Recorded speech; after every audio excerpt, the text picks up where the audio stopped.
It's a cultural moment, and I think that that's what's lost on Stephen A. Smith. But he wears turtlenecks and leather jackets, so he is not. He looks like an undercover cop a lot of times when he's not on camera at ESPN.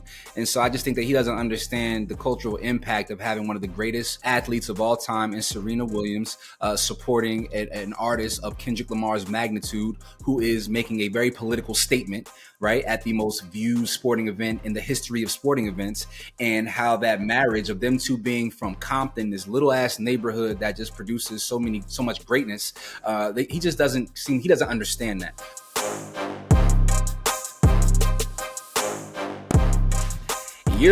Welcome to another episode of the Fumble. It's your guy Rodney Rikai, fresh off the flight from New Orleans, and I did not gain any weight. Samaria, how you doing?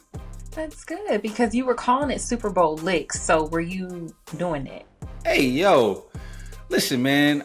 I am a Christian, God-fearing man. Don't be asking what I'm licking on the Super. Yeah, what are you talking about? That's what you say. Anyway, and today is Valentine's Day. Do you have a Valentine? I do have a Valentine. I went back in the past to go get my Valentine back. You feel me? It's not just cold in the D, it's cold in these LA streets. I was like, oh nah, I can't do this. I don't need to go it alone. Nope. Well, good. And we gonna talk about some sports. You ready? Yes. Okay. Let's get into it. All right, Fumble fam, let's introduce a new segment today called Athletes Acting Up. First on the list, we have Anthony Edwards. The Timberwolves star guard is making headlines after he allegedly told a woman to get an abortion after she told him she was pregnant. Now, this is all according to court documents and text messages. The woman's 38 years old. Edwards is 23. Then you have Kadarius Toney, who was arrested outside of Atlanta for strangling a woman. According to police, Toney allegedly put his hands around a woman's throat and squeezed, quote, with enough force to cause her to be unable to breathe, and hemorrhaging was noticed in her eyes. And last but not least, Rodney, we have Tyreek Hill. An OnlyFans model is suing the superstar after she alleged he broke her leg during an impromptu football drill at his mansion back in 2023. She went on to say that the two had intercourse a few hours later. Rodney, where do you want to start? You gave up the draws with a broken leg? How you give up the draws? How you give up the draws with the broken leg, fam? I'm sorry. All right, we'll address Kadarius Anthony Edwards, but I gotta shoot Tyreek a little bit of bail here, okay? This is scandalous. Don't accuse me of breaking your leg doing a football drill and you give me some draws, because really what it sounds like is you were so invested on figuring out how to have a physical situation with me that you chose to ignore the excruciating pain shooting through your body. I ain't trying to hear that, okay? So, well, maybe she just hurt. Maybe it hurt. Well, first of all, why are you doing impromptu drills? Like, why are you just running through people? Okay, but what if she got hurt and she didn't know that she was hurt? Then don't complain about it. Don't say that I broke your leg intentionally or imply that I broke your leg intentionally, and then say, oh, but I didn't realize at the time. Like, if we playing around, we horse playing, cool, you got hurt, all right, but everything is like this sounds like a cash grab. Now it's you broke my leg and then we had sex. I don't really see what the problem is. Like, people need to start being more accountable for their own actions. We can move on from Tyreek Hill because my man is innocent on all charges, not guilty. Okay, Tyreek Hill, not guilty. All right, okay. Let's go to Edwards. Anthony Edwards has been preyed upon. This woman is 38 years old. Anthony Edwards is a young 23. Anybody who knows people who play basketball at the level of Anthony Edwards know that these young men were nurtured and bred to be athletes, and so some of their social cues are a little bit different than normal people within society. And so their social development is a little bit delayed. And I'm not saying that's definitely Anthony Edwards' case, but I just know enough cats in the league to know that they operate and function very differently. So when you have a very mature, damn near 40-year-old woman laying down with a man who is just out of his teenage years, I'm going to look at her like she crazy. And so everything that Anthony Edwards is alleged to have said in those text messages, I think is reflective of a young man who maybe does not have all the social skills that he should at that age, with that much money, that much influence, and just celebrity. And, you know, he's a byproduct of an environment and maybe just not being properly nurtured to understand how to communicate. But this is all on her. Yeah, because I don't think that his father was in his life, and then his mother and grandmother have passed away. So he doesn't really have anybody, unfortunately, in his corner kind of telling him, like, we've heard Jaden Daniels' mom be like, no, we have these conversations. I let him know, like, okay, we're not doing this. Unfortunately, Anthony doesn't have anybody like that on his team. It's just a sad situation, but he's going to have to start using protection, Rodney. Like, this is not the first time he's gotten a woman pregnant and he didn't want the baby. Like, it ain't the first, second, or third time. Yeah, my man is just, he's going to have to start changing. He's leading the league in threes. And so my boy is a shooter. My boy is a shooter. You dig what I'm saying? I'm not mad at a young man with this much money making these kinds of mistakes. I wish they didn't come with this level of scrutiny, and I wish they weren't this permanent.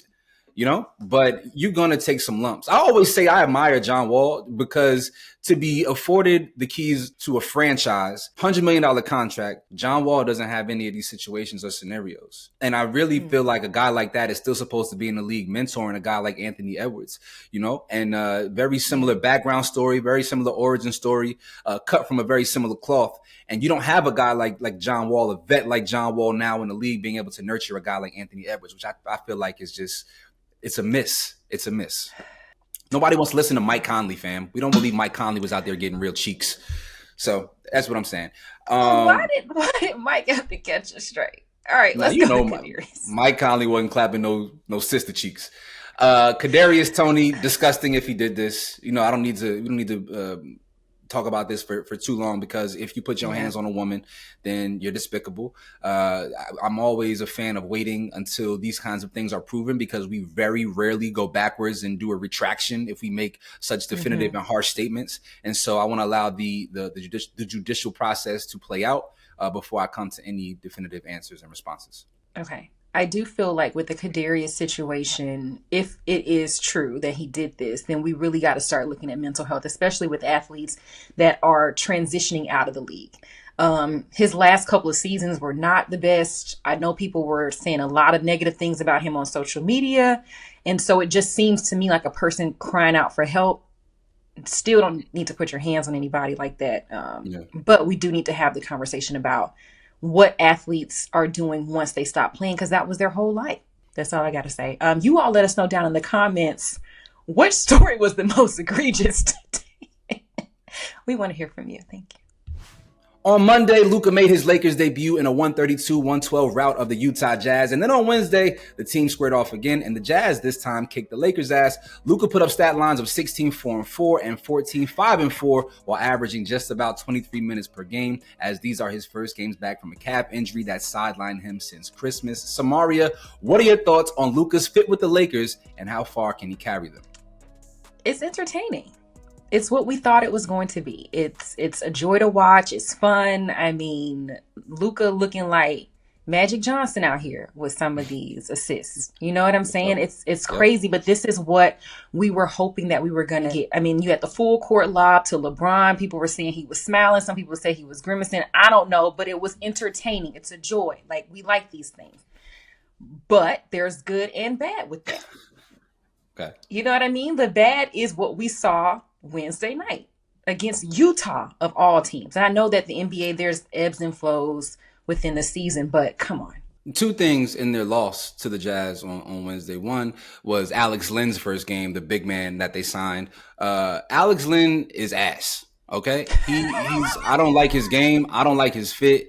And so that was his first taste of action in a Laker uniform. And honestly, I hope they cut him. Please go out and get JaVale McGee. Please go get Dwight Howard. Please go get a big man with some size that isn't ass. He had the worst plus minus on the entire team on Wednesday. And I just think it's a bad signing. Also, Austin Reeves had a terrible game on Wednesday. I thought he shot the ball poorly.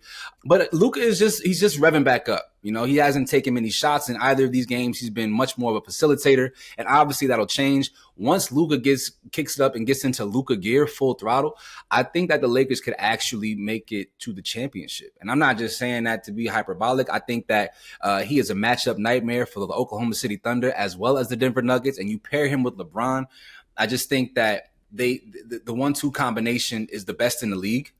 And if they can figure out a guy, a big man that can catch a lob, play some defense, be a defensive stopper at the rim, I think this team has championship aspirations, and I really, really believe that. Luka, this is also his first time not being a part of the All-Star game in 5 seasons, which is crazy to think that Luka's not going to play in the All-Star game, but he needs this time to rest and recover. So I'm actually kind of thankful that he's not playing.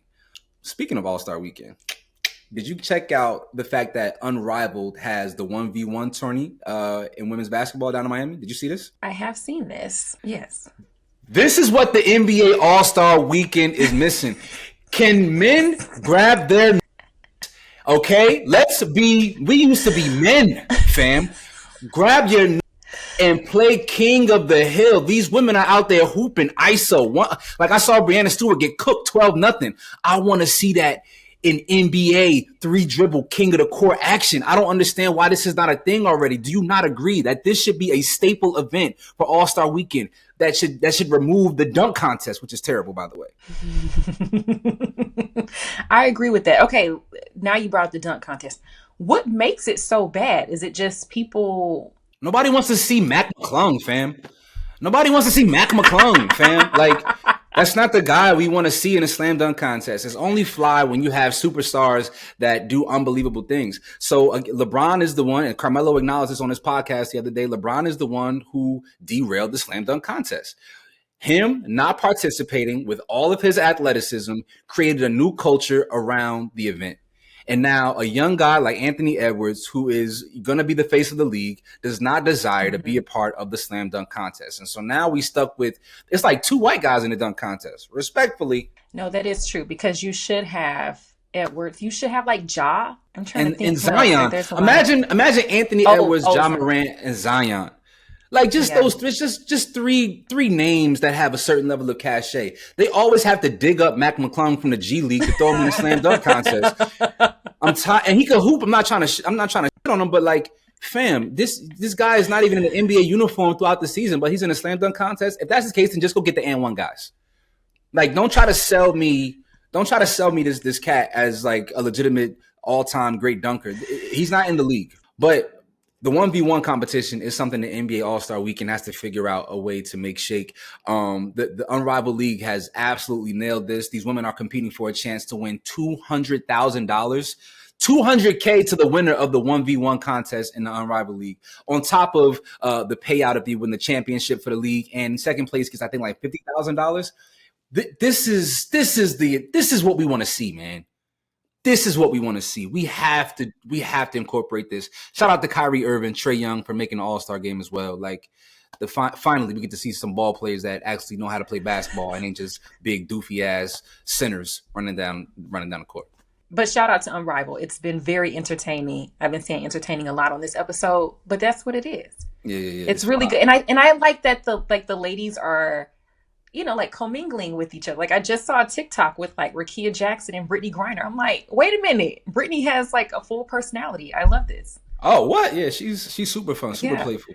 I like that they have like, it's like club lighting at their games. It's like real. Like, I know it is. It is good. Yeah. I mean, no disrespect, but it kind of feels like Magic City when you watch the game. Not because of that, but just because of the lighting that's going on in the arena. You know what I'm saying? I'm just going to shut up. If you happen to be in the Bay Area for All-Star Weekend this weekend, make sure you protect your neck. Be safe at all times because the wolves will be lurking. Y'all let us know your thoughts on All-Star Weekend coming up, though. Is it time to get rid of the dunk contest altogether and implement a 1v1? Let us know your thoughts in the comments section. So Kendrick Lamar's Super Bowl halftime performance brought in 133 million viewers with special appearances from Samuel Jackson, SZA, DJ Mustard, and Serena Williams. Now, Serena did her famous Crip Walk to Kendrick's hit song, They Not Like Us. Many speculate that Serena joined Kendrick on stage to take a jab at ex-boyfriend Drake. ESPN's Stephen A. Smith did not approve of the cameo, saying, quote, "If I'm married and my wife is going to join in trolling her ex, go back to his ass, because clearly you don't belong with me. What you worried about him for? And you're with me. Bye. End quote. Rodney, is Stephen A. Smith putting 20 on 10 with this take about Serena Williams? One of the worst things that happened to Stephen A. Smith was Shannon Sharp's ascension and Pat McAfee's payday. because now Stephen A. Smith feels like he needs to exist in spaces that are outside of sports. And to be honest, I do not like to hear Stephen A. Smith talk about anything romantically relational. It just doesn't, it's just one of those things. It's like finding out your teacher, has sex. And it's just like, ugh, like I don't want to think about that. Like, I don't want to think about Stephen A. Smith getting no draws. I don't. But to talk just a little bit about what Stephen A. was mentioning, Drake had a song, I think it was last year or the year before, where he literally said on record, Serena, your husband's a groupie. Yes, he did. He literally said that on the record. And so now I have a chance to crip walk on your grave on national television. Yeah, bro. Like now I'm standing up for my husband because what you said was disrespectful, and I'm not a rapper, right? I'm a tennis player. So my medium doesn't afford me the luxury of returning fire. And so she took an opportunity to make sure that he knows that she heard him. And now while the whole world has their foot on your neck, I'm going to deliver this last blow to your skull and crack it all over national television. I thought it was beautiful, beautiful, beautiful display of sheer pettiness and how a wife should ride for her husband. I agree. And I feel like it's just a bigger moment than what he's kind of narrowing it down to. Kendrick did mention Serena in the song. She's also from Compton. So it's just like she's one of the greatest athletes of all time. I thought it was a really, really fun moment to see her come out there and do this crip walk that people were kind of like talking bad about her when she did it. What was that, in the French Open or something like that, when she did it years ago? So for her to kind of do that on a big stage in front of all these people, I thought was amazing too. But Stephen, I was gonna say too, on that same album, because I want to say this was this on For All the Dogs? I can't remember what album it was that Drake was kind of talking. But then he also had the song about Rihanna a little bit. He was kind of throwing shots at A$AP Rocky. A$AP has came out and said some things, and nobody said anything, right? Anytime Drake has said anything about somebody, and the person has come back and said something, responding or retaliating, nobody's batting an eye. But when Serena Williams gets up, and it's very just subtle, it's just real subtle. I'm just gonna come out here and she was on the screen for 3 seconds. Yeah, and now it's what he say? It can't be considered subtle at the Super Bowl. You could go back to him. Yeah, I know, but it wasn't like she didn't have a sign that was like F Drake. You know what I mean? She just danced. Yeah. And you have to kind of know all of the nuances of this beef to kind of really understand. But do you know what I'm saying? Like it wasn't like it was. Sure. It's a cultural moment. And I think that's what's lost on Stephen A. Smith, but he wears turtlenecks and leather jackets. So he looks like an undercover cop a lot of times when he's not on camera at ESPN.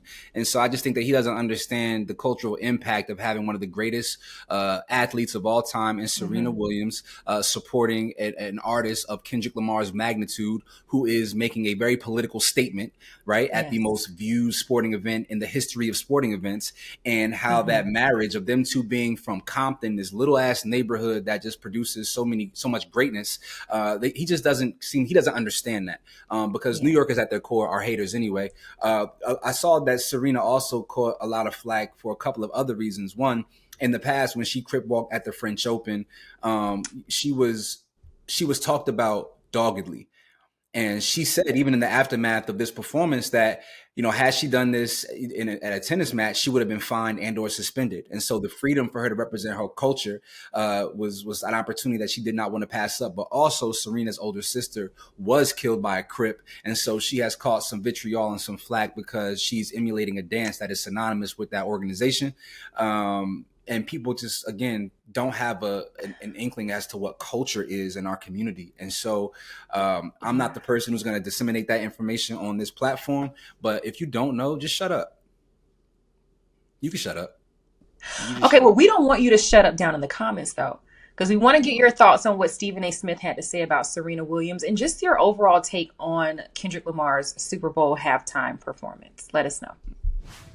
All right, folks, we got a fun one today. You know him as one of the voices that brings the Joe Budden podcast to life. Straight out of Jersey, he's known for keeping it real, stirring the pot, and dropping a few hot takes. Y'all give it up for Ice. What's up, cousin? What's going on? How y'all doing today? Yeah, Big Jersey in the building. What's up, my boy? Thank you for having me, man. Big Jersey, you already know. Yeah, we appreciate having you. For some reason, Samaria don't like it. She won't tell you that.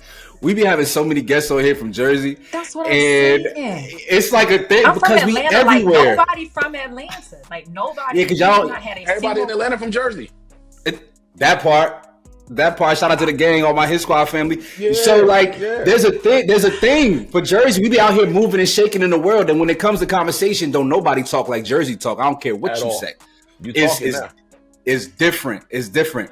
I could do that all day. I want to get into some sports because right now you struggling. I'm sure your heart is broken because your Sixers are big trash. Okay, and for me, I'm actually enjoying it because Tobias Harris is one of my really close friends, and the way y'all treated my boy last season was disrespectful. I'm glad to see he's flourishing now in Detroit right now. My question for you is the Sixers season officially over, and at what point do we just sit Joel Embiid down, man? And Joel Embiid, like, you want to sit down anyway. Like, y'all was just having this talk in the barbershop earlier where it's like, what we do with him now? Is he done? I'm like, dog, I just want somebody that want to play. He's 50-50 at this point. The knee, he said he needs knee surgery, right? So, like, you're 13 games under 500. I think right now at 11th to 12th in the Eastern Conference. Mm-hmm. Do you just want to shut him down, let him have the surgery now, and maybe prepare for next year? Is that the best strategy? At this point, yeah. You're not because if we get to, let's say we make it to the playoffs. Let's say we crack one of the last seeds. Let's just say, okay, you're not gonna make no noise. No, not against Boston or Cleveland. Just start preparing for the next season, bro. Go ahead, sit down, go get a draft pick. Let's just start working, man. Got you. Them Africans be lying about their age too. Yo, what's wrong with you, bro? So I'm a tried and true Joe Budden podcast fan. Like, I'm a Patroni. The whole 9 yards, bro. Like, I really be tapped in. One, because I love y'all presentation of culture, right? I love the perspective. But every now and again, y'all say some bullshit. And I'm like, man, what is this man talking about? And you most recently said some bullshit when you said that you are not a fan of Steph Curry. So how do you view Steph's legacy? Because you were very disrespectful to the greatest point guard who has ever lived. Listen, let me say, there's three players that I think have changed basketball. It's all evolution. That's really what it is. Shaquille O'Neal, Allen Iverson, Steph Curry. I'm talking about the way the game is played all the way down to going to just watch little kids in the park. Okay. All right? I'm with you. So, Shaq with the big man, back you down, all of that, try to yam on you. Then it became AI. When AI's run, everybody wanted a crossover. You had cats that had all dribbles in the world but couldn't score a point. Nobody cared about that. It was just, I just want to make you look bad with a crossover. With Steph, he's done the same thing with the three-point shot. Now, nobody cares about nothing else. Can you hit a three? The game that I used to watch doesn't exist anymore, and it's because of him. That's one reason why I hate Steph Curry. And then the other reason is I'm a hater. Like I said, him and Pat Mahomes are the same. Y'all winning too much. Y'all just winning too much. Yo, but you like new rappers though. You always tapped into new rap. You love, yeah. So how do you differentiate like when you don't want to be a part of the changing of the guard versus when you do? When it's working too much, you just winning too much, bro. When my team gotta lose because you winning, I have a problem with you. Ice, and you you're just a keep Sixers winning. fan. You just keep Ice, getting it done. You're a Sixers fan. Your team is never winning, bro. Man, the process was almost there. Four bounces, bro. Four bounces. Yeah, but the process was there. His success was not y'all failure. But go off. I'm gonna let you. But yeah, that's really it though. When I say that, it's really no disrespect to Steph Curry. He is the greatest shooter that I've personally ever seen in my life. Okay. But he's the new change in basketball. Yeah. I've seen this happen with Shaq. I've seen this happen with Allen Iverson, and now I've seen it happen with Steph Curry, where your game has just changed the entire game of basketball. Like to the point where they damn near have to create new rules because of you. Before we move on, Steph or Magic Johnson? Steph. My man. Okay. Steph. Clear Steph for me. But yeah, that's all it is. It's more hate in there than disrespect. It's his haircut for me, but Samaria, go ahead. You know what? It's the chewing on the little mouth guard thing, bro. Like the old '90s players would have smacked that. You're not gonna run up and down the court chewing on the mouth guard. You're not gonna do that. You're not gonna shoot the three and turn around before it fall. You won't fall before it fall. Like, nah, bro. You want to talk disrespect? He disrespectful. Points were made. Points for Don't you. shoot no three and walk down to the other end before it fall. Nah, not on my team. That's fly. Yeah, all right. Until it happened to you. Now you stand there like, yo, just did that, yo. Word, The game word. is the game, yo. The game is the That, game. It's like if do it again. if you at a spot, you holler at a shorty, and then somebody else ends up swooping in. Like the game is the game. And there's haters in that game too. You're right. Oh, you're definitely right about that. We can go on anyway. We should, Samaria, please take us because I'll go down that rabbit hole real quick. All right, Ice, before we let you go, we got to ask you about Kendrick Lamar's Super Bowl performance. It brought in 133 million viewers, but did you like it? I'm under fire for this right now. Like I can't even hardly open my Twitter. But so here's the thing. I do not like the songs he chose. I don't. Now, I will give him this. He spoke with Ebro and he said, I'm living in the now with the music. Basically, I'm not really caring about the old stuff. Okay, cool, if that's what you're doing. I just think, and again, I wasn't on stage at the Super Bowl, so my word don't mean nothing. But I just think picking those songs in that moment, it left a lot of people who are big Kendrick Lamar fans underwhelmed. Ice, thank you so much for coming on with us. You all show him some love down in the comments and let us know who you would like to see on the next episode of The Fumble. Okay, all right, okay. Nah, I got a pair of fumbles this week. Every time I get on my soapbox and yell about how unfair it is that Dwight Howard isn't in the NBA, he pops up on social media doing something abnormal, we'll call it. This time, Dwight let the whole world know that he and his partner, Amy, are so close that they share the same toothbrush. Listen, I'm not usually one to comment on people's personal lives, but this is just one of those things that I wish they would have kept to themselves. Dwight, just be normal, man. Okay? I just was asking for you to get back in the league with the Lakers. Just stop. Just chill out. And by the way, you are way too rich to not be using an electric toothbrush. That's crazy. Okay? My second fumble of the week is way more important than Dwight's oral hygiene. Last Sunday, especially considering how lopsided the game was, the halftime performance by Kendrick Lamar was the most important part of the day. Historically, halftime performances are about entertainment, but Kendrick Lamar used his moment to enlighten and put one last nail into that man's coffin, if you know who I'm referring to. But whether you like Kenny's music or not is really irrelevant. You have to be appreciative of a man who is hell-bent on restoring cultural balance. In a time where there is legitimately a campaign to stop teaching Black history and a repeal of efforts to give people of color a fair shot at gainful employment, Kendrick got up there and didn't placate to the sensitivity of whiteness. He offered a performance that was militant at its core, and to do that during the most viewed sporting event in the history of sporting events is about so much more than what songs he chose. You can criticize the art all you want to, but if your critique is a byproduct of a lack of comprehension, then maybe you should go read a book and learn something, rather than let the world know how limited your perspective is. Samaria, what were your thoughts on Kendrick's performance, and do you share toothbrushes with your fiance?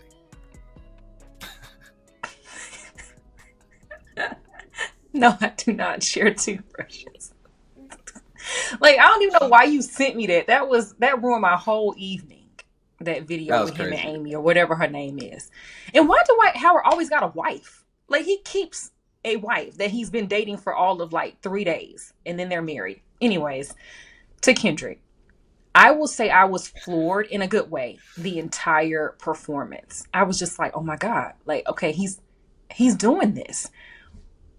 Obviously, we just talked to Ice earlier in the episode, and I kind of agree with him. Maybe it could have been a little easier to digest, not changing the set list completely, but kind of adding in some of those more hit songs in between. No, I want y'all to choke. Just, I'm saying, I love the symbolism. He can keep all of that, but maybe like in some of the transitions, there could have been like, just in between there. He could have just threw some, or mixed, not just like straight militant, like you said. I mean, it was like you really had to sit there. And I think that he caught people's attention. We were all sitting there watching this. And like I said, I'm stunned. I'm like, okay, he's doing this. But I think it could have been a little bit easier to digest, which I know that's the whole premise of what you're saying. Exactly. In these times especially, I want to make everybody uncomfortable Because the guy who I just put the nail in the coffin of, he made y'all so comfortable with what blackness looks like. Yeah. He made y'all so comfortable with what artistry and this culture is supposed to be about. And I am the antithesis of that. I wanted to make y'all skin crawl a little bit. You're like, oh my, are they starting to understand it? Are they starting to galvanize? This is the kind of man that like we need in culture to create, again, some kind of balance. I just appreciate it. And earlier you asked why Dwight Howard always has a wife. Well, considering what has been said about Dwight Howard and what people believe about Dwight Howard, I think that it's important for him perhaps to let people know that he loves women and, you know. So you don't feel like Dwight Howard keeping a wife is not similar to Shannon Sharp going live? No, that's a false equivalency, and you know that. Stop. It ain't. Dwight also likes women. Like his sexuality is consistently in question, and that might be a reason why he has not been in the league. There is some speculation that, you know, his sexual orientation is a reason that some teams haven't signed him yet, because it really doesn't make any sense outside of that, because he's still a physical specimen. Last year he was over in China putting up Wilt Chamberlain numbers, and yeah, and that on the court, not off the court. So I just think that he's deserving of a spot in the league. And so you rock that beard, Dwight, if that's what you need to get back in the league. All right, beard up, my boy. Y'all let us know your thoughts on any of my fumbles of the week. So much to discuss in our comments section. I will be back and forth with you all if you give me a good comment this week. I promise. I do want to hear your thoughts on Kendrick as well as Dwight Howard. All right, that's all for this week. Thank you so much for joining us for yet another great episode of The Fumble. Make sure to subscribe to The Fumble and at The Fumble Sports on all of our social media platforms. You can catch us every Friday right here at The Fumble with myself, Samaria Terry, and my co-host, Rodney Rikai. Yes, sir. Big Jersey in the building. Free to wave! Free to wave! You know who that is, Samaria? No. Sue Surf, man. Come on, man. It's free Sue Surf until we gotta surf get is some free. Atlanta people. We gotta get some Atlanta people on here. Well, make sure you have a translator for me. Make sure you got a translator, because I don't understand what y'all be saying. I don't know what. I be trying to listen to Future's music. I be like, what he say? Okay, Future. We out of here.